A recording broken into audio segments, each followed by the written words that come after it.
मुल्क में पेट्रोल की बढ़ती कीमतों का तूफान अभी थमा न था कि मानसून बारिशों के शदीद सिलसिले ने एक और बहरान खड़ा कर दिया है, जिसमें कीमती इंसानी जानों के ज़िया के साथ साथ इंफ्रास्ट्रक्चर की भी तबाही देखने में आई है। गुज़िश्ता 24 घंटों के दौरान जुड़वां शहरों रावलपिंडी और इस्लामाबाद में 240 मिलीमीटर से ज़ायद बारिश रिकॉर्ड की गई है, जिसके बाद रावलपिंडी समेत चकवाल में रेन इमरजेंसी नाफिज कर दी गई है। जबकि बारिशों से ताज़ा तरीन इतलात के मुताबिक पंजाब के मुख्तलिफ इलाकों में तूफ़ानी बारिशों से 54 अफराद जाँ बहक हुए हैं और हालिया बारिशों से हलाकतों की तादाद 395 से तजावज़ कर गई है। रावलपिंडी में गुज़िश्ता रात और आज सुबह होने वाली बारिश के बाद नाला लई के अतराफ खतरे के सायरन बजाए दिए गए हैं और नाला लई, कटारियाँ और गवाल मंडी में इनखला की वार्निंग जारी कर दी गई है।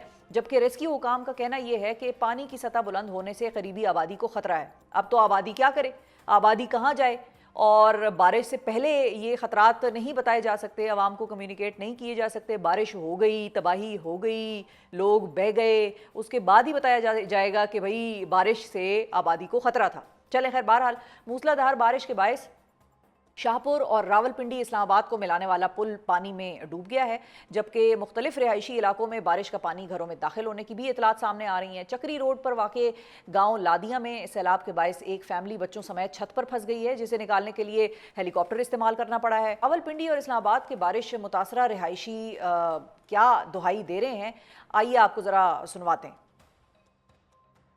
आप देख लें, इधर बस सारा समुंदर बना हुआ है, ठीक है। तो बस कोई हमारे लिए काम करने वाला नहीं है, कोई अल्लाह का ऐसा बंदा है जो हमारी रहनुमाई करे इस मामले में। ये इधर देख लें कितने बच्चे गिरते हैं, इधर गाड़ियाँ कितनी टायर फटे हैं हमारे दुकान के सामने, ये मेरे सामने दुकान है, इधर भी कितनी गाड़ियों के टायर फटे हैं, लेकिन कोई नहीं हाल। ये रोज़ का मसला है, कचरा यहाँ से उठाने वाला कोई बंदा नहीं है, पानी की निकासी का कोई हल नहीं है, इधर से नाले बंद पड़े हुए हैं, ठीक है। पानी इधर से दरियाओं की तरह गुजरता है। अभी आज सुबह की आप देखें कि सुबह कितना पानी था, यहाँ तक पानी था। तो यहाँ का जो है कोई नदी नालों का कोई न सफाई का कोई ख्याल रखते हैं, न कोई साफ़ करने सफाई करने वाला है, न क्या है, कोई इंतज़ामिया खामोश तमाशाई बनी हुई है। जब पेशेंट होता है, बीमार शमार होता है, बहुत मुश्किल से हॉस्पिटल लेके जाना पड़ेगा और अक्षय में ऊपर पानी आ जाता है। अभी थोड़ा सा बारिश हुआ, ये इतना पानी डैम हो गया, नाले बंद है, तो कोई इंतज़ामिया नहीं है यहाँ पे, या कोई आके सफाई करा ले, या इनका कोई मतलब काम वगैरह कोई पूछने वाला ही नहीं है यहाँ पे। तो अवाम के तासुरात तो आपने सुने, वो अपनी जगह, मगर मौसमियाती तब्दीली और बारिशों के तनाजुर में हमारे मेट्रोपॉलिटन शहर तालाब और डैम का नक्शा क्यों पेश करने लग गए हैं। हमारी अर्बन प्लानिंग में वो क्या झोल हैं जिनकी वजह से हमारा शहरी इंफ्रास्ट्रक्चर मुतासर हो रहा है। क्यों कभी बारिशों से पहले प्रिवेंटिव मेजर्स नहीं लिए जाते, क्यों ये सायरन्स बारिशों से पहले नहीं बजा दिए जाते या हुक्मरानों के कानों में नहीं बजते, क्यों आम आवाम को डूबना पड़ता है हर मरतबा, आम आवाम के घर, इंफ्रास्ट्रक्चर, उनका माली नुकसान हर मरतबा होता है। उसके बावजूद हुकूमत अपने जो इक़दामात हैं उनको करने में और वक्त पर करने में नाकाम क्यों रहते हैं। और अब इस सारे मसले का हल है क्या, क्योंकि ये किसी एक मोहल्ले या एक आबादी की बात हम नहीं कर रहे, ये तकरीबन पूरे पाकिस्तान या पंजाब का इलाका, जेलम, चकवाल, ये सारे शहरी इलाके जो डूबे पड़े हैं इस वक्त, पानी के ज़ेरे आब हैं। सो इन सब में अगर इंफ्रास्ट्रक्चरल फ्लॉज हैं, फॉल्ट्स हैं, तो इनको ठीक कैसे करेंगे, अब ये बहुत बड़ा सवाल है और ये शायद हुकूमत का भी बहुत बड़ा चैलेंज है। इस पर बात करते हैं, हमारे साथ मौजूद हैं अर्बन प्लानिंग पर काम करने वाली तंजीम एटम कैंप के शरीक बानी और अर्बन इकोनॉमिस्ट नवीद इफ्तिखार साहब। अस्सलाम वालेकुम नवीद साहब। जी अस्सलाम वालेकुम जी। बहुत शुक्रिया नवीद साहब, आपने वक्त निकाला। हम 365 न्यूज़ की नुमाइंदा महविश कमास खान साहिबा हमारे साथ मौजूद हैं, उनसे ज़रा मैं एक अपडेट ले लूँ और फिर मैं आपकी तरफ आती हूँ। सर अस्सलाम वालेकुम महविश। वालेकुम अस्सलाम। बहुत शुक्रिया महविश। सबसे पहले तो ये बताइए कि आप इस वक्त नाला लई के पास मौजूद हैं, क्या सिचुएशन है वहाँ पर इस वक्त, क्या अपडेट्स हैं? देखिए, जिस तरह खैबर पुख्तनख्वा में हमने देखा कि बारिश जो है वो रहमत की बजाय जहमत बन गई, यही सूरत हाल पंजाब में भी देखने लगी हमें। जिस तरह चकवाल की बात करें, जेलम की बात करें और फिर खासकर रावलपिंडी जो कि इस्लामाबाद का जुड़वा शहर समझा जाता है, यहाँ पर भी सिचुएशन उसी तरह रही। यहाँ पर निचले दर्जे का सैलाब आया। अगर मैं ये जिस एरिया में मौजूद हूँ जहाँ से नाला लई का आगाज़ होता है, यहाँ की बात करूँ तो यहाँ सुबह का वक्त जब बारिशें ज़्यादा होती रही, जब देखा जाए तो कल रात से 16 घंटे मुसलसल बारिश होती रही, जिसके बाद जो है ये नाला लई 4-5 मीटर के बजाय जो है वो 22 मिलीमीटर तक पहुंच गया था, जिसके बाद पूरा रावलपिंडी शहर जो है वो पानी में डूब गया था। कुछ ऐसे जगह है जहां पर सादिकाबाद की अगर बात करें तो वहां पर घरों में पानी घुस गया था और घर जो है वो आधे आधे पानी में डूब गए थे। लेकिन फिर जब बारिश रुक गई, आहिस्ता आहिस्ता पानी नीचे जाता गया, लेकिन लोगों को इस बारिश के पानी से काफ़ी नुकसान जो है वो हुआ। वैसे तो हुकूमत पंजाब जो है वो काफ़ी दावे करती रही कि हमने हालात जो वो कंट्रोल में किए हैं या हमारी टीम जो है वो तैयार है, लेकिन तकरीबन 5 घंटे मुसलसल इन घरों में जो है ये पानी इसी तरह रहता रहा और कोई जो है वो इंतजाम नहीं किए गए। लेकिन फिर उसके बाद जो इंतज़ामिया है वो हरकत में आई, उन्होंने पानी निकालने की कोशिश की और फिर उसके बाद जो ये रावलपिंडी का एरिया है जहाँ पर पानी सबसे ज़्यादा था उसको जो है निकाल दिया। यहाँ पर कुछ अफसोसनाक वाक़ई भी पेश आया, जिसमें से 2 घर जो है कच्चे मकान वो भी गिर गए थे। लेकिन जो ज़्यादा जो जानी नुकसान हुआ वो ये है कि इस नाला लई जो पानी है इसमें 3 लोग जो है वो डूब गए, जिसकी एक की लाश तो मिल गई लेकिन 2 लोगों की लाश अभी तक नहीं मिली। उसको जो है वो देखा जा रहा है, जिसमें से एक ठीक है जी। अच्छा महविश, ये बताइए कि ये तो आपने कहा कि बाद में इंतज़ामिया हरकत में आई 5-6 घंटे बाद और इंतज़ामिया ने आकर पानी निकालना शुरू किया, लेकिन इंतज़ामिया ने क्या कोई प्रिवेंटिव मेजर्स भी लिए हुए थे? क्योंकि इस्लामाबाद में या रावलपिंडी रीजन के हवाले से तो ये कहा जा रहा था कि 1 हफ्ते तक ये बारिशों का सिलसिला ऑन एंड ऑफ चलता रहेगा, तो बारिशें रूटीन से ज़्यादा ही रिकॉर्ड की जाएंगी। तो इंतज़ामिया ने कोई प्रिवेंटिव मेजर्स भी लिए थे क्या? लोगों को पहले से ऐलानात किए थे कि नाला लई का आसपास का जो इलाका है उसको खाली कर दें या महफूज मकामात पर चले जाएं, या अपने जो इंतज़ामिया ने जो हमारे निकासी आब का सिस्टम होता है, सीवरेज का सिस्टम होता है, उसको बेहतर बनाने के लिए कोई कोशिशें की हों, कोई अलर्ट्स जारी किए हों? देखिए, आप तो बात कर रही है ना कि इंतज़ामिया ने क्या कुछ कहा था। मैं तो अपने आंखों देखा। आज की बात आपको बताऊं कि आज पूरे पंजाब में दफ़ा 144 नाफिज हुआ और बारहा कहा गया कि किसी को भी नाला लई के करीब नहीं जाने दिया जाएगा। नाला लई के करीब अब भी पुलिस जो है वो मौजूद है, वासा की टीमें मौजूद हैं, एम्बुलेंस मौजूद है, लेकिन आज हमने देखा कि पानी जैसे ही कम हुआ बच्चे वहाँ पर नहाने के लिए और तैरने के लिए चले गए, जबकि पुलिस और इंतज़ामिया ऐसे खड़ी रही और वो भी हंस रहे थे, वो भी इंजॉय कर रहे थे। उनको कोई फ़र्क ही नहीं पड़ा कि 3 लोग ऑलरेडी इस नाला लई में डूब गए। तो आप जिस तरह बात कर रही है कि इन्होंने कोई मेजरमेंट लिए थे, तो मुझे नहीं लगता कि इन्होंने कुछ इस तरह किया होता, क्योंकि सीरियसनेस अगर आज इन्होंने दिखानी होती तो ये कुछ बच्चों को नहाने से ही रोक देते। लेकिन बारहा हुकूमत पंजाब ने ये कहा कि हम चीजें जो है वो कंट्रोल कर रहे हैं। कोई लेकिन यहाँ पर जो अलर्ट रिहायशी जारी है उनका किए ये कहना है हुकूमत कि ने बारिशों के सिलसिले से पहले, हुकूमत पंजाब ने? देखिए, एनडीए ने तो बारहा, क्योंकि जिस तरह खैबर पख्तूनख्वा में जो स्वाद का वाकया हुआ उसके बाद एनडीए में भी हरकत में आ गई, वो भी एक्टिव हो गई। तो ये जब बारिशें शुरू हुई तो महकमा मौसमियात एनडीए ने बारहा कहा कि ये पूरा जो हफ्ता है वो इसी तरह बारिशें उसमें रहती रहेगी। लेकिन जिस तरह जो आज ये 16 घंटे बारिश हुई तो देखा जाए तो ये 17 सालों में अब तक इस तरह बारिश नहीं हुई, तो ये एक रिकॉर्ड जो है वो बना गया है। एनडीए ने खबरदार ज़रूर किया था, लेकिन अगर मैं वही बात करूँ इंतज़ामिया की जानिब से तो वो इस तरह अलर्ट नज़र नहीं आए। जिस तरह अभी हर जगह पर पुलिस मौजूद है, अभी हर जगह पर एम्बुलेंस वासा की टीम मौजूद है, तो इसको बर वक्त एक पहले जो है वो हो जाना चाहिए था और लोगों को पहले ही कह देना चाहिए था कि आप जो है अपनी चीज़ों का या अपने खुद का हिफाजत करें, क्योंकि नाला लई के करीब जितने भी घर हैं वो सब डूब गए थे। 2-3 ऐसे मकामात है रावलपिंडी में के जो कि नीचे है, जहाँ पर नाला लई जो है वो काफ़ी करीब है, लेकिन वहाँ पर लोगों को काफ़ी मुश्किलात आए। हमने देखा कि 2 गाड़ियाँ जो है वो भी इस नाला लई में जो है वो बहती नज़र आई। तो इसका मतलब ये है कि या तो लोग जो है उनको आइडिया नहीं था कि इतनी बारिश होगी, और या इंतज़ामिया जो है वो बेखबर थे कि इतनी बारिश जो है वो होने वाली है। जी, बहुत शुक्रिया अदा करेंगे। महविश कमास हमारे साथ मौजूद थी। नवीद साहब, मेरा जो आपसे बुनियादी सवाल है वो ये है कि अब तो हम पहले होता था, हम सुनते थे क्लाइमेट चेंज, अब हम बाकायदा तौर पर हैं क्लाइमेट क्राइसिस में। और क्या हम अगर आज वॉर फुटिंग पर इस क्लाइमेट क्राइसिस को टैकल करने के लिए इकदामात करने लग जाएं, तो क्या हम अगले 10 सालों के अंदर इसको काबू पा सकते हैं? जिस लेवल की तबाही अब हमारे यहाँ ये सैलाबी और ये जो रेले हैं, ये फ्लैश फ्लड्स, क्लाउड बर्स्ट्स, इस किस्म के फिनोमेनन्स कर रहे हैं? जी बिल्कुल जी, थैंक यू जी। बड़ी सैड सिचुएशन है बहुत सारे इलाकों में, पाकिस्तान के शहरों में, पर्टिकुलरली रावलपिंडी वाली साइड पे। इसमें देखें, जो सबसे बात यह है कि ये अनप्रेसिडेंटेड रेन्स होती हैं, जिसकी वजह से हमें ये अर्बन फ्लडिंग का जो है वो सामना करना पड़ता है। और पिछले 2 दिनों में वाकई एक बहुत ज़्यादा बारिश हुई है।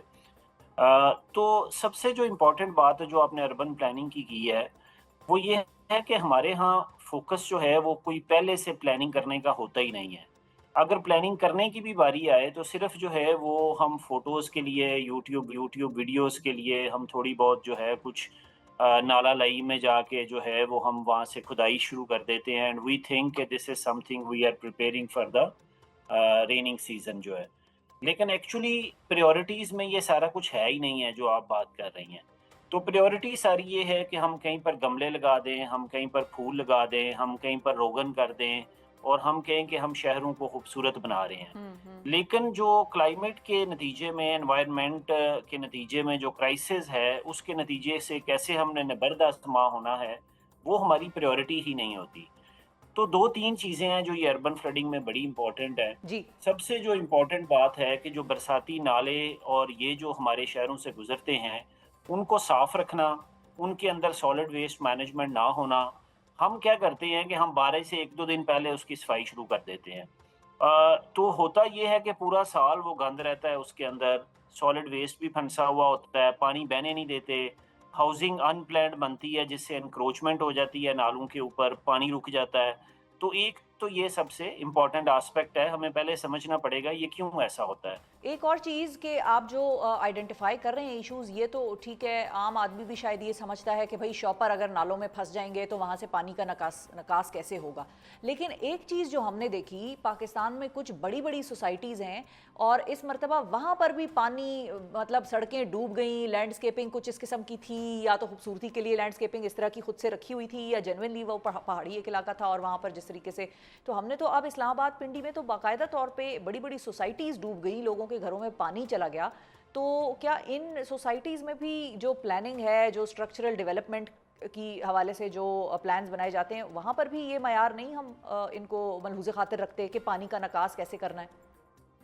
जी, बिल्कुल नहीं रखा जाता और ये आप देखेंगे कराची में, बाकी जगहों के ऊपर भी ये बहुत ज़्यादा, कुछ तो ऐसी हाउसिंग सोसाइटीज़ ऐसी जगहों पे बनाई गई हुई हैं जहाँ से पानी का निकास इन्होंने एक्चुअली नेचुरल रोका हुआ है। तो वो जो नेचुरल पानी का निकास जो है रोका हुआ है इन्होंने, और वहाँ पर एनक्रोचमेंट करके सोसाइटीज़ काफ़ी बनी होती हैं। सेकंड इसका एस्पेक्ट ये है कि चूँकि ये सारी इतनी एनफोर्समेंट और इतनी जो है वो इन सोसाइटीज़ की भी नहीं होती कि इनको चेक किया जाए कि क्या इनके प्लान्स ठीक बने हुए हैं, नहीं ठीक बने हुए, इनके पानी के निकास का क्या है, किस तरह की सिमुलेशंस इन्होंने रन की हुई हैं। तो वो हाउसिंग जिनको हम कह रहे हैं एक्चुअली कि ये बड़ी अच्छी हैं, बड़ी साफ़-सुथरी हैं, सिर्फ़ पाकिस्तान में ये कल्चर ये है कि ऐसी प्राइवेट हाउसिंग सोसाइटी को हम समझते हैं कि ये बहुत अच्छी अर्बन प्लानिंग इन्होंने की हुई है।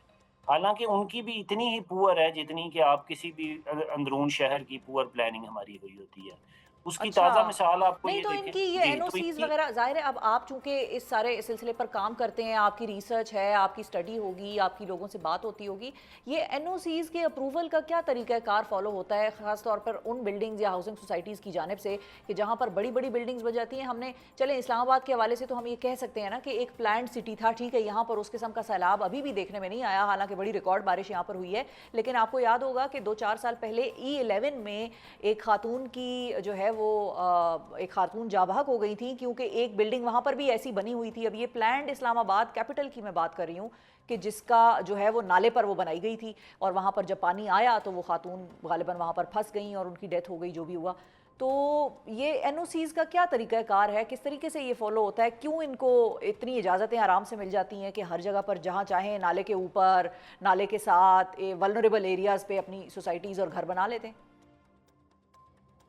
अच्छा देखें, ये जो है ना पाकिस्तान में जो बड़े-बड़े प्लेयर्स हैं ना, जो रियल एस्टेट में हैं, उनके लिए तो एनओसी कोई बड़ी चीज़ नहीं है। वो तो जिधर जो मर्ज़ी करना चाहें, NOC is always with them. अच्छा। प्रोबेबली वो सारा कुछ करने के बाद भी एनओसी लेते होंगे या नहीं भी लेते होंगे, उनका फिर भी काम चल जाता है। जो जनरली पूरे डिफरेंट प्रोविंसेस में होता ये है कि गवर्नमेंट टाइम टू टाइम कहती है जी कि हमने एनओसी नहीं देना। अच्छा, गवर्नमेंट नहीं देती, लोग फिर भी हाउसिंग सोसाइटी स्टार्ट कर देते हैं। आप यहाँ सिर्फ इस्लामाबाद का इशू नहीं है, आप कभी एबटाबाद का जो है वो नक्शा देखें, एबटाबाद मानसेरा का, अच्छा। कि ओरिजिनल एबटाबाद क्या था और कितने उसके इर्द गिर्द नदी नाले जो है वो बह के गुजरते थे। और जहाँ पर आपको याद होगा कुछ साल पहले एबटाबाद में भी जो सैलाब आया था, तो ये सारे नदी नाले जो है वो इनफॉर्मल हाउसिंग से भी ब्लॉक हो गए हुए हैं। ठीक है, तो ये बिल्कुल सही फॉर्मल है। तो अब हाउसिंग ये सोसाइटीज नहीं है। इस सारे मसले का हल क्या है नवीद साहब? और क्योंकि ये तो कोई एक इलाके की या एक मोहल्ले की बात नहीं है, ये तो पूरे पाकिस्तान की कहानी है, हर जगह पर इसी तरह की कंस्ट्रक्शंस हुई हुई हैं। तो अब इससे पानी का निकास और ये, क्योंकि आने वाले वक्तों में तो ये सैलाब तो अब आएंगे, इससे तो कोई रोक नहीं सकता, अपनी चीज़ों को कैसे बेहतर बनाना है, इसके लिए अब क्या किया जाए? सो देखें, दो बातें हैं। सबसे पहली बात यह है कि देखें, हमारे जो शहर हैं उन्होंने बड़े टाइम से अपने प्लान्स बनाने हैं इन चीज़ों से जो है वो टैकल करने के लिए। Master plan. चूंकि ऐसे कोई प्लान एग्जिस्ट ही नहीं करते। मतलब आप रावलपिंडी का कहें कि रावलपिंडी का प्लान किधर है, अर्बन फ्लडिंग प्लान, आप वेबसाइट से ढूंढ के दिखा दें, there is no such plan available. ठीक है, तो ये तो अगली बात है कि करना क्या है। किसी ने कभी ये प्रायोरिटी ही नहीं है। प्रायोरिटी सिर्फ होती है कि कहीं पर चूना लगाएं, लकीरें लगाएं और ऊपर तस्वीरें लगा दें, फूल लगा दें। ये प्रायोरिटी ही नहीं है कि सबसे पहले तो हमें ये प्रायोरिटी का तयन सही करना पड़ेगा कि शहरों का मतलब ये है कि हमने लोगों की ज़िंदगियां, लोगों की जायदादें, इनको प्रोटेक्ट करने के लिए, ये जो डिज़ास्टर्स हैं इनसे मैनेज करने के लिए, हमने लोगों को टाइमली इवन अवेयर करने के लिए कि इन इलाकों में ये एक्सपेक्टेड है, आपने क्या प्रिकॉशंस लेनी है, ये सारा प्लान का हिस्सा होता है जिसको हम कहते हैं अडेप्टेशन प्लान।